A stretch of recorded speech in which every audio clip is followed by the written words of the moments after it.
The Annual Commission on the Status of Women, also known as the CSW, drew to a close today. The influential UN headquarters gathering brought in more than 3,800 civil society representatives from 560 organizations worldwide. It wasn't uncommon here over the past 2 weeks to see conference rooms overflowing, including the Civil Society Town Hall that Secretary General Antonio Guterres hosted last week. But elsewhere, problems around participation were a serious worry.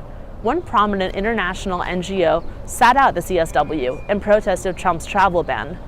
The grassroots group Madre held a speak out and read off statements from women who were either afraid to travel to the U.S. or unable to get a visa. This year's events look critically at both internal UN workings and at universal problems like the gender wage gap and climate change. UN Women, keeping in line with this year's theme of women's economic empowerment, launched an initiative calling for equal pay.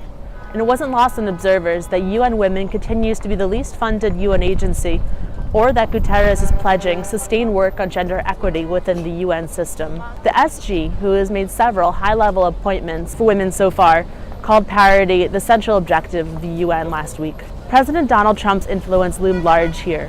The US selected two controversial groups, known as CFAM and the Heritage Foundation, to participate in the US delegation at CSW. The selection of CFAM, categorized as a hate group by the Southern Poverty Law Center, was an affront to some participants, but not surprising to others, they told us.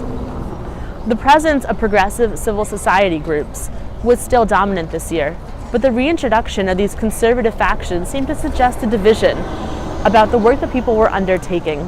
It could also stand to influence the text of the final outcome document that people bring back home to their communities to impact change.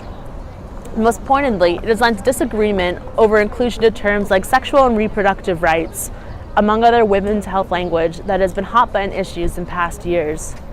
The message was clear.